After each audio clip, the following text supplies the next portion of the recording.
मित्रों नमस्कार। इस समय मौजूद है बरेली के समाजवादी पार्टी के दफ्तर के अंदर।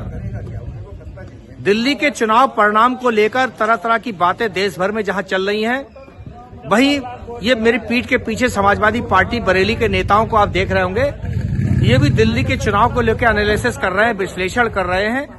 आखिर क्या वजह थी कि दिल्ली में शिक्षा और स्वास्थ्य को लेकर, बिजली को लेकर, यात्राओं को लेकर, बसों की यात्राओं को लेकर तमाम तरीके की सुविधाएं देने वाली केजरीवाल की सरकार को झटका लगा और उन्हें सत्ता से हटना पड़ा।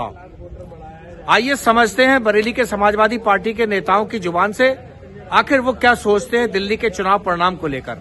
जुड़े रहिए हमारे साथ, देखते रहिए हमारी एक खास रिपोर्ट। दिल्ली में केजरीवाल सरकार जाने की लगभग पूरी बात हो चुकी है। टीवी चैनल में खबरें आ रही तरह तरह की।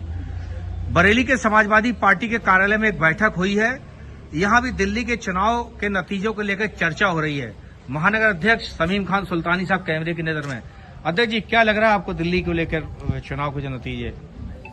देखिए, जहां तक मैं जानता हूं, केजरीवाल जी ने दिल्ली के अंदर कई ऐसे काम किए जो अपने आप में एक मिसाल कायम करते हैं। चाहे स्वास्थ्य का मामला हो, चाहे शिक्षा का मामला हो, और चाहे बिजली का बिल फ्री करने का मामला हो, और वहाँ पानी भी आपने फ्री दिया। ये कई उनकी ऐसी योजनाएं थी जनहित की जो वहाँ के लोगों पर व्यापक असर डाला। लेकिन इस बीच भारतीय जनता पार्टी के लोगों ने दुष्प्रचार करते हुए शराब की बात करी, यमुना की बात करी, जबकि हमारे देश के माननीय प्रधानमंत्री जी, अगर आपको याद हो, जब वो इलाहाबाद में गए थे तो उन्होंने कहा था माँ गंगा मैया ने मुझे बुलाया है। उन्होंने भी गंगा सफाई की बात करी थी, तो वहाँ तो सफाई की कोई ऐसी बात नहीं हुई। अब इन्होंने यमुना की बात करी। दिल्ली में दो मुद्दे इन्होंने बहुत ज़्यादा उछाले, यमुना की सफाई की बात करी और शराब घोटाले की बात करी। जबकि शराब घोटाले में केजरीवाल जी का कोई ऐसा, भैया आज वो जमानत पर हैं और कहीं कोई आरोप उन पर सिद्ध नहीं हुआ। यमुना की बात करी, उन्होंने पूरा प्रयास किया।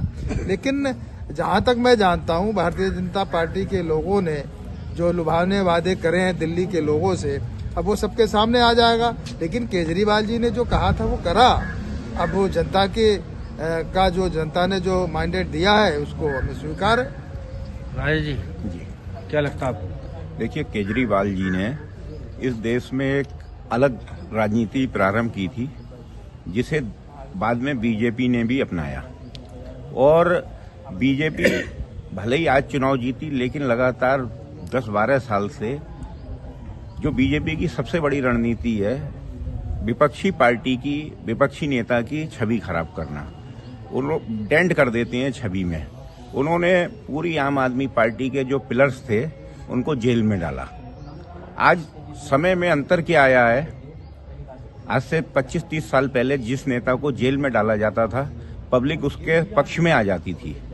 लेकिन कुछ इस तरह का माहौल बना दिया गया है कि सिंपैथी नाम का शब्द अब खत्म हो गया है। तो ये बीजेपी की रणनीति कह लो। केजरीवाल जी का 10-12 साल का शासन था, उसमें जनता उनसे अगर त्रस्त होती तो 42% वोट उनको नहीं प्राप्त होते। 5-6% का जो अंतर है, उससे बीजेपी की सरकार बन गई। दीपक जी, देखिए, आज जो निर्णय आया है दिल्ली में, उसके पीछे बहुत बड़ा कारण एक ये भी है, जो भारतीय जनता पार्टी के जो सहयोगी चैनल हैं, उन्होंने वो इस तरह के महिमा मंडन करते हैं सर्वे की रिपोर्ट दिखा दिखाकर कि जनता में एक माहौल, जो हम लोगों को केवल वही दिखाया जा रहा है जो भारतीय जनता पार्टी के लोग चाहते हैं। फिर उसके बाद कहीं ना कहीं इतना अप्रत्याशित निर्णय नहीं आ सकते। कहीं ना कहीं दाल में काला जरूर है। अब हम लोग चूंकि हारे हैं तो लोग इस पे उंगलियां उठाएंगे। अगर हम उनकी मशीनों पे बात करेंगे तो कहीं ना कहीं ये संदेह के घेरे में है निर्णय। तो मैं समझता हूँ ये कुछ इसकी जांच होनी चाहिए। जी, दिल्ली के नतीजों को लेकर आपको क्या महसूस हो रहा है?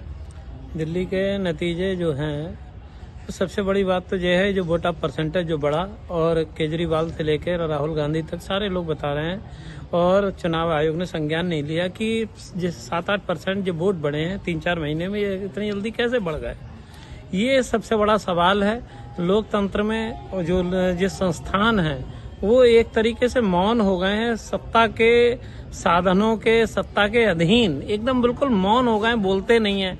जबकि लोकतंत्र ये कहता है कि एक भी व्यक्ति लोकतंत्र में अगर किसी भी तरीके का प्रतिरोध करता है तो संस्थानों को जवाब देना चाहिए।